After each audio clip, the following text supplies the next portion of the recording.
Manipuri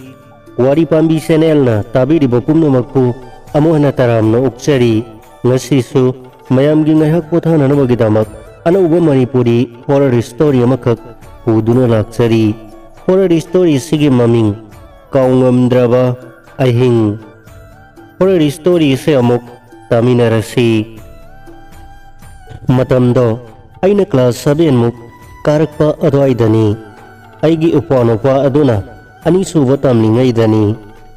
aikoigi yum madusu yumdom pok oina tawi aina gyan tarakpada aikoigi babadi leiramdre aikoigi kaithen machada dukal ama phamduna imana aikoigi yum mado puribani ingkholdi phaniyamna sawi adubu imana koiba ngamba mate kharadani ingkholado insangna pi thanariba aikoigi yumgi akoibadusu yengdau pambi yamna hawi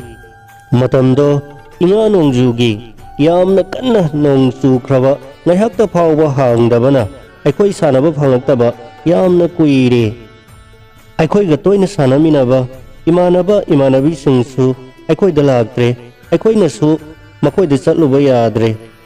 isi liupa khaktang mangolda ngaihak sanaba adu khaktani nongse kaidongai hanggadage asitani aikoina atiyada yengduna lairibado atiyadi pumamamli nong sengdri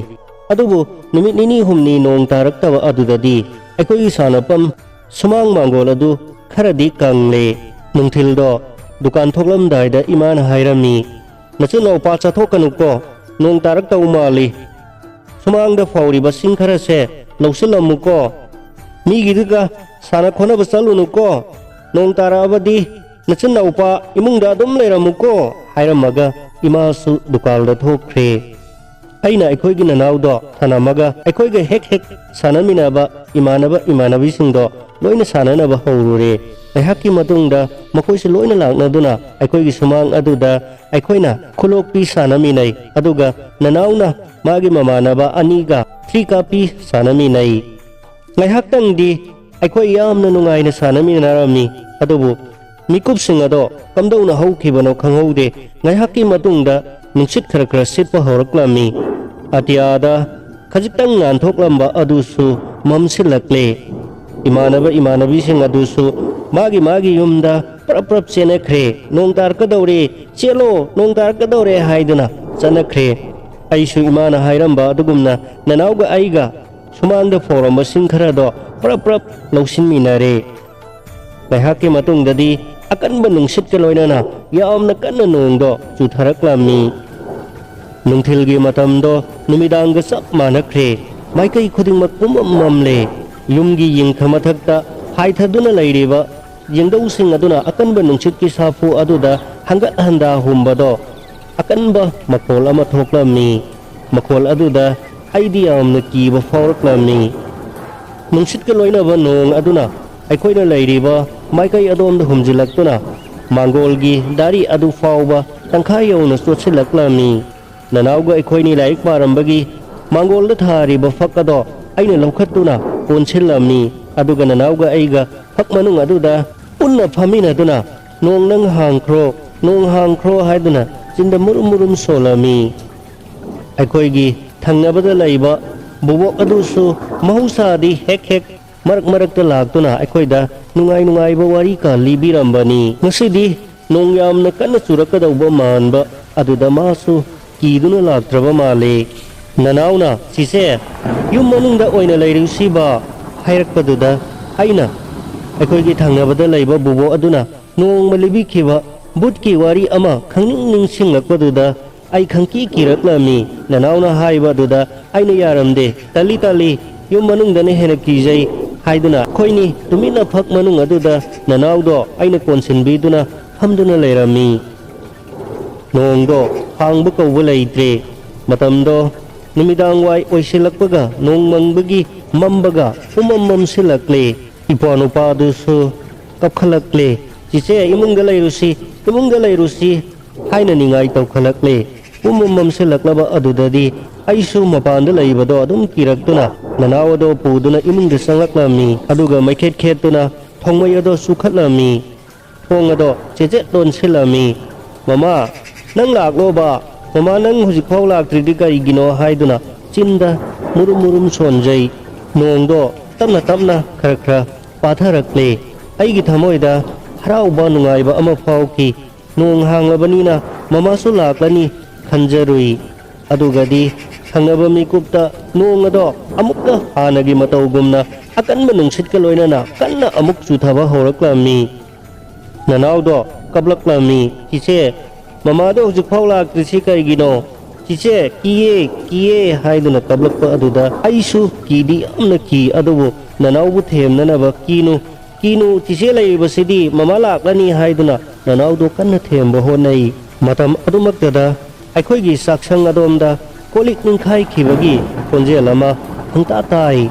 aina khangudana mama haina laurui nanaudo amuke hena kapkhalakle aina nanau law phamung mathakta laisi law haiduna nanaudo phamung mathakta pukhalle aisu phamung mathakta kakatlaga kangkhaldo thadare aduga mama nang laklo haina wakhalda aina soli nanaudi tahandana matam adumaktada nungsit kana sitpagi makhol aduda aikhoigi maning thongado gega hangdokpagi khonjel ama taraklami ai kibuna loire aina ipanupa aduda nanau aikhoigi maning thong ase mamana lonsalamdra male aikhoini chalaga amta lonsalusira haibaduda nanauduna chiche aidi kijai nangoina lolu aidi kijai haiduna chatsi yadre kadomdagino khangaudana sintharakpa piyado aina lona khut asuna taithokna ai phamungdagi tapna kumtharakhi aduga nungsitna yaibagi kega hangdoktuna sanariba maning thong ado tapna thingjilami aduga yamna thuna chinsilaktuna phamung aduda amuk kakhalami nanaudo ponduna aikhoini tumpak tasinduna phamung aduda mama halakpa ngai aina kolaga adum sumduna tumbiba adudadi nanaududi nungaina tumthokkhre nong ado khara khara patharakle mama do hojik pawba halaktribisu karigino haiduna yamna thamoida amuksu sauningkhi amuksu chinda mama haiduna lona tapna kaujakhi matam adumaktada aikhoigi mamang thong aduda kak thilakhi aina harau man khraduna mama haina kaui adubu khumlakti thong aduda kak tamuk thili aina mama thong do pona thadabane adum ilao ngasilaga thambane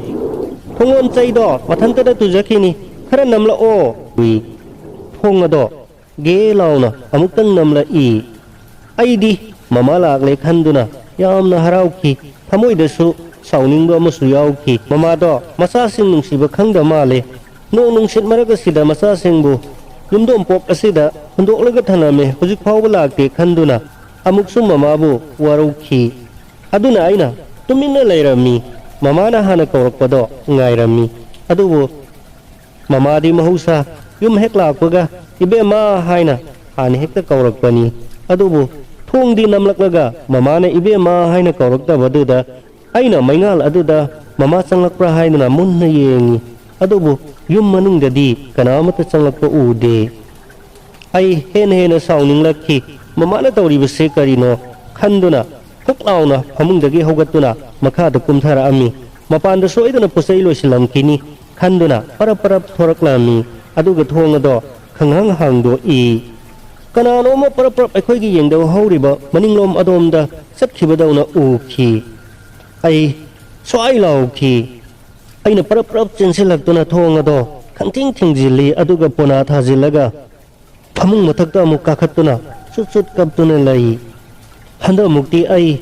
lona kapangamdre hauna khonjel thokna mama kauduna kanna kapkhalakle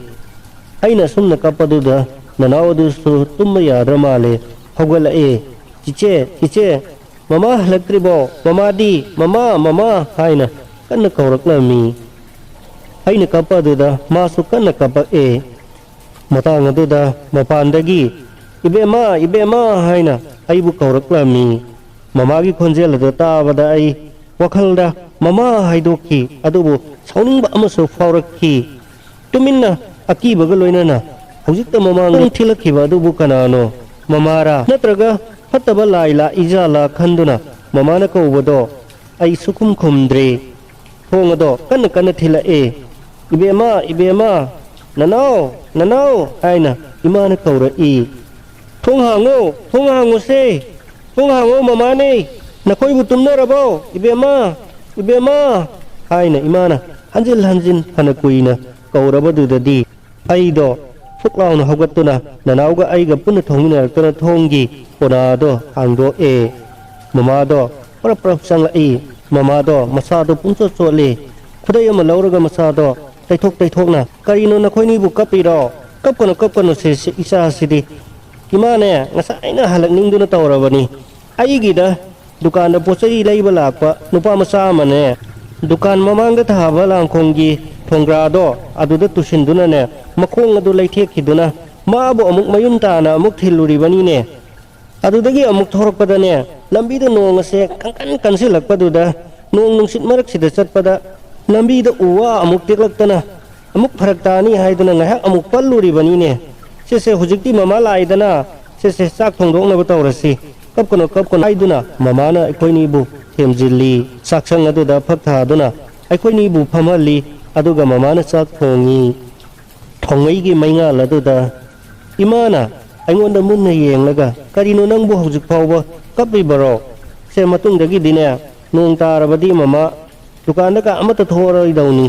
ꯍꯥꯏꯔꯛꯏ ꯃꯇꯝꯗꯨꯗ ꯑꯩꯅ ꯍꯥꯏꯔꯨꯏ ꯃꯃꯥ ꯀꯥ ꯁꯥꯝꯅ ꯅꯣꯡꯃ ꯍꯥꯏꯔꯤꯕ ꯃꯃꯥ ꯅꯪꯁꯦ ꯅꯁꯛꯁꯨ ꯌꯥꯝꯅ ꯐꯖꯩ ꯅꯍꯥꯁꯨ ꯑꯣꯏꯔꯤ ꯑꯗꯨꯅ ꯅꯈꯣꯏꯒꯤ ꯅꯃꯥꯗꯣ ꯁꯦꯟꯅꯖꯧꯀꯣ ꯍꯥꯏꯔꯛꯏꯕ ꯇꯧꯅꯤ ꯃꯗꯨꯒꯤ ꯁ꯭ꯌꯥꯝ ꯍꯥꯏꯕꯗꯣ ꯃꯊꯣꯡ ꯆꯥꯈꯤꯗ꯭ꯔꯕ ꯅꯨꯄꯥꯅꯤ ꯃꯗꯨꯒꯤ ꯃꯅꯥꯛꯇꯅꯦ ꯆꯪꯉꯨ ꯂꯥꯛꯎꯅꯨꯀꯣ ꯃꯇꯨꯡꯗꯅꯦ ꯃꯥꯅ ꯍꯥꯏꯕ ꯋꯥꯀ ꯑꯃꯠꯇ ꯇꯥꯔꯨꯅꯨ ꯃꯍꯥ ꯃꯤ ꯐꯠꯇꯅꯤ ꯃꯇꯨ ꯑꯅꯤ ꯁꯨꯔꯕꯅꯤ ꯀꯥꯏꯅꯔꯤꯕ ꯅꯣꯡ ꯉꯥꯟꯕꯗꯒꯤ ꯅꯨꯃꯤꯠ ꯑꯃ ꯇꯥꯕ ꯐꯥꯎꯕ ꯏꯅꯥ ꯑꯃ ꯐꯩꯕ ꯅꯠꯇꯦ ꯊꯛꯆꯤꯟ ꯆꯥꯁꯤꯜꯂꯒ ꯃꯇꯨ ꯑꯣꯠꯂꯤꯕ ꯅꯩꯔꯤꯕ ꯀꯅꯥ ꯅꯨꯄꯤꯅ ꯈꯥꯡꯕ ꯉꯝꯗꯧꯔꯤꯕꯅꯣ ꯏꯃꯥꯅ ꯃꯇꯣꯝꯇ ꯃꯨꯔꯨꯝ ꯁꯣꯜꯂꯤ ꯅꯅꯥꯎꯁꯤꯗꯤ ꯃꯩꯅꯥꯛꯁꯤꯗ ꯂꯨꯝꯕꯁꯤꯗ ꯑꯃꯨꯛ ꯇꯨꯝꯈ꯭ꯔ ꯃꯥꯜꯂꯦ ꯅꯧꯄꯥꯗꯣ ꯃꯀꯣꯛꯇꯨ ꯅꯥꯔꯅꯤ ꯐꯤ ꯑꯃꯇ ꯂꯧꯕꯤꯔꯨꯆꯣ ꯑꯗꯨꯒ ꯃꯀꯣꯛꯇꯨꯗ ꯃꯣꯟ ꯁꯥꯕꯤꯌꯨ ꯍꯥꯏꯗꯨꯅ ꯏꯃꯥꯅ ꯍꯥꯏꯔꯛꯄꯗꯨꯗ ꯑꯩꯅ ꯄꯨꯛ ꯍꯧꯒꯠꯇꯨꯅ ꯆꯠꯂꯒ ꯐꯃꯨꯡꯗꯒꯤ ꯐꯤ ꯑꯃ ꯂꯧꯔꯨꯏ ꯑꯗꯨꯒ ꯅꯅꯥꯎꯒꯤ ꯃꯀꯣꯛꯇꯨꯗ ꯃꯣꯟ ꯁꯥꯕꯤꯔꯦ ꯃꯃꯥ